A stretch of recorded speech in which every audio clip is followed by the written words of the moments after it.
bienvenue dans une nouvelle vidéo qui va être pas spéciale en soi, mais on va parler d'autre chose que de l'ésotérisme. On va parler de livres parce que j'adore lire, voilà.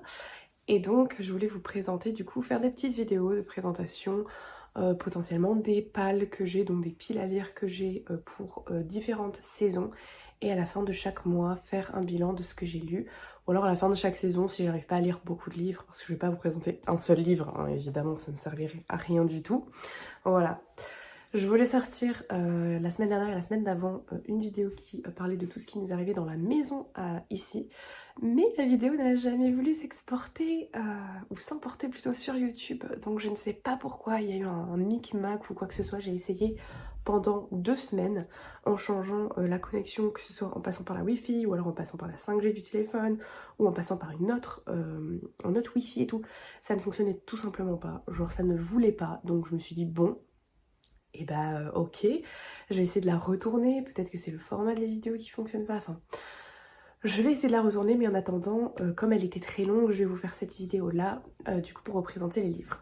Il faut savoir que je lis exclusivement, ou presque exclusivement, en anglais, tout simplement parce que je trouve que c'est mieux, et puis ça aide aussi avec l'anglais, les mots, la littérature, etc., à parler et tout, à connaître des mots. Du coup, le problème, c'est pas un problème, la chose étant que s'il y a des livres qui sortent en français par des auteurs français, évidemment je vais les acheter en français. Je vais pas commencer à tatillonner, attendre qu'ils soient traduits en anglais, non. C'est juste que les livres qui sont traduits en anglais et qui sont en anglais de base, je vais les lire dans leur langue d'origine parce que ça va m'aider beaucoup plus à lire en anglais. Et du coup, comme maintenant je me suis habituée, du coup avec cette année en Irlande, j'ai déjà lu plusieurs livres en anglais qui sont juste là, voilà, c'est pour ça que je regarde là-bas parce qu'il y a mon étagère avec les livres. Mais du coup, commençons tout de suite. Alors ma pile à lire de l'été, donc qui commence à partir du 1er juin jusqu'au 31 août, on a deux sagas et une troisième dont le livre n'est pas encore sorti, mais on m'a donné une date de sortie pour du coup l'Irlande. Après on m'a pas donné une date de sortie pour la France, sachant qu'il est déjà sorti aux États-Unis. Je vous dirai lequel c'est en temps et en heure. Donc du coup, en premier lieu, on a le seul livre, je crois, qui ne fait pas partie d'une trilogie ou d'une saga. C'est The Girl Who Fell Beneath the Sea par Axio. Donc en français, c'est La fiancée du dieu de la mer. Voilà, donc apparemment c'est une histoire qui est coréenne. Ça se voit un peu par rapport à ses habits. Donc ça nous parle, oui, de mythologie coréenne. Donc ça a l'air super intéressant. Le résumé derrière... 2 lignes, vraiment 2 lignes en blanc. Et après c'est juste les commentaires des gens qui l'ont lu, donc des autres auteurs, etc. Mais 2 lignes, c'est vraiment ne courez pas après le destin, laissez le destin courir après vous. Ouais d'accord.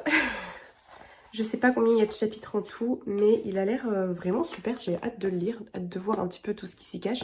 Je sais pas du tout si c'est juste un one shot ou si en préparation il y a un autre tome ou quoi que ce soit.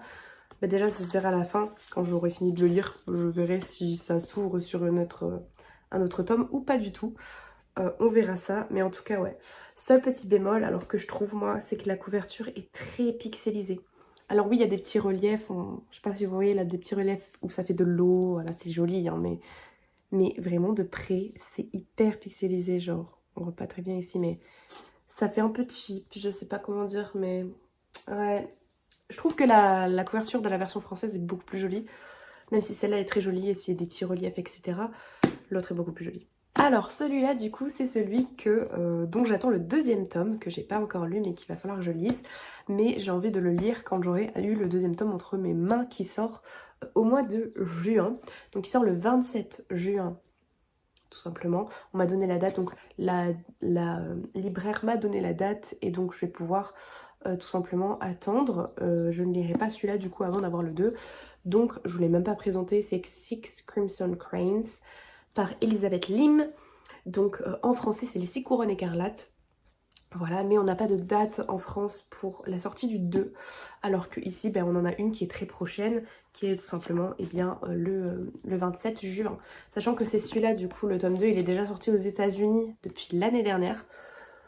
Donc je sais pas vraiment je sais pas vraiment quand est-ce qu'il sortira en France, s'il sortira en même date de 27 juin, si c'est une sortie européenne ou si c'est juste une sortie tout simplement qui est dans les pays anglophones d'Europe. Voilà. En tout cas, la couverture est sublime. Vraiment, c'est trop trop beau. J'aime trop. Je suis fan quoi. J'ai rien d'autre à dire. Il a l'air incroyable. Le résumé, une princesse en exil. Si... comment on dit déjà? Grue, voilà en français. 6 grues enchantées et une malédiction dont on ne peut pas parler. J'ai laissé les prix en plus, bref, voilà. Ça a l'air super bien, vraiment, ça me fait penser à un conte aussi, ben, un conte où c'est des frères qui se sont transformés en grues. Si vous connaissez, je ne sais plus quel est le nom de ce conte, mais ça me fait fortement penser à ça. On passe à la prochaine saga qui est la duologie des royaumes célestes. Alors j'ai un livre en version poche, si on peut dire ça comme ça. Je ne sais même pas si c'est version poche pour eux. Mais en gros j'ai un petit livre et le deuxième tome il est géant. Voilà. Donc on a la fille de la déesse de la lune. Je ne sais pas si c'est traduit comme ça, mais là c'est Daughter of the Moon Goddess par Su Lin Tan. Donc la couverture est super jolie. J'ai essayé de chercher les éditions spéciales. Donc ce qu'ils appellent hardbook cover, c'est les éditions, vous savez, où c'est dur, genre où c'est pas souple ici. Et eh bien ils ne le vendent plus dans les pays anglophones parce que tout simplement, apparemment, le premier tome du moins est trop vieux pour qu'ils puissent avoir les éditions spéciales, même si le deuxième tome on pouvait le commander. C'est pour ça qu'il est plus grand parce qu'il est sorti après tout simplement. Et alors qu'en France on peut toujours les commander, donc j'ai un peu le seum par rapport à ça, mais ça m'enlève rien que cette couverture est super jolie aussi, c'est incroyable, c'est magnifique. L'histoire du coup, on nous parle de la fille du coup de la déesse de la lune, mais apparemment elle n'a pas le droit, la déesse de la lune, d'avoir une fille. Du coup bah, elle va devoir partir de la lune tout simplement pour aller vivre et chercher sur Terre apparemment un élixir qui a l'élixir d'immortalité qui a été volé à l'empereur céleste. Enfin bref, ça a l'air trop bien. Et donc ça c'est la couverture du premier. Et ça c'est la couverture du deuxième. Qui n'a pas du tout... Et les couvertures sont magnifiques quand même, genre vraiment, vraiment sublimes. Les éditions spéciales sont encore plus jolies. Voilà. J'espère que vous entendez pas trop le bruit de l'aspirateur derrière, il y a quelqu'un qui passe l'aspirateur. Et donc celui-là s'appelle Le cœur du guerrier du soleil. Donc Heart of the Sun Warrior. Et c'est la même c'est la même personne hein, puisque c'est le tome de... c'est la même autrice, je suis un peu voilà. Ouais, ne faites pas attention. Du coup voilà les deux ici, trop hâte de les découvrir. On voit la différence de taille, c'est fou. Trop hâte de les découvrir, ils ont l'air incroyables. Et surtout que franchement j'ai ceux-là vraiment, je les voulais de fou. Cette dernière saga que je vais vous présenter, parce que ça fait beaucoup de livres quand même, moi qui n'ai pas l'habitude de, enfin on va dire pas l'habitude de lire beaucoup comme ça, sachant que j'ai déjà commencé, je suis à l'heure actuelle en train de lire la saga qui comporte le prince cruel, donc je suis dans cette saga là, j'ai bientôt fini le tome 1. Et donc, tout simplement, ici, on avait une petite promotion, donc c'est un acheté, un offert, enfin un à moitié prix. Et c'est une petite saga que j'ai vue, ça change énormément de ce que j'ai l'habitude de lire. Là on part plus sur du thriller, mais moi je dis ça a l'air cool, hein, les gens ont des bons retours dessus donc pourquoi pas. C'est la série Meurtre mode d'emploi, donc voilà, donc A Good Girl's Guide to Murder en anglais de Holly Jackson. Donc on a le tome 1, le tome 2 et évidemment le tome 3. On voit tout de suite que le tome 3, il est déjà beaucoup plus grand que les deux autres. Et il a l'air tout simplement, mais très dark. Très très dark. Déjà rien que le titre, aussi bon que la mort, ou aussi bon que... Ouais. Ouais, ou alors aussi beau qu'être mort. Enfin bref, ça annonce la couleur, hein. Voilà, voilà. Sinon, un petit peu, pour résumer, pour ceux qui ne connaissent pas, c'est une fille qui va enquêter, pour son projet final de son année. Elle va enquêter sur une affaire qui s'est passée dans son village où simplement une personne est retrouvée morte, donc un meurtre s'est déroulé et ils ont inculpé quelqu'un, mais elle ne elle est pas vraiment d'accord avec le coupable et elle va mener sa petite enquête tout simplement pour découvrir qui potentiellement aurait tué la personne à la place de la personne qui est actuellement en prison parce qu'elle ne croit pas vraiment que c'est lui ou alors il a des complices. Mais du coup, voilà, donc c'est l'histoire d'une fille de 17 ans qui va vraiment rentrer dans une enquête policière comme ça, genre en mode c'est mon projet final de fin d'année. Mais ça a l'air super intéressant parce qu'on ne sait pas trop ce qu'elle va découvrir, ça va mener d'autres enquêtes. Enfin vraiment ça a l'air super intéressant et tout le monde dit qu'ils sont super bien. Que du coup le tome 1 comme d'habitude dans une saga ça pose un peu les bases, le tome 2 il se passe beaucoup plus de choses. Mais apparemment le tome 3 apparemment il est super incroyable. Et vraiment les gens disent que vraiment il est dark, il est beaucoup plus dark que les deux autres. Et donc j'ai trop hâte. Mais déjà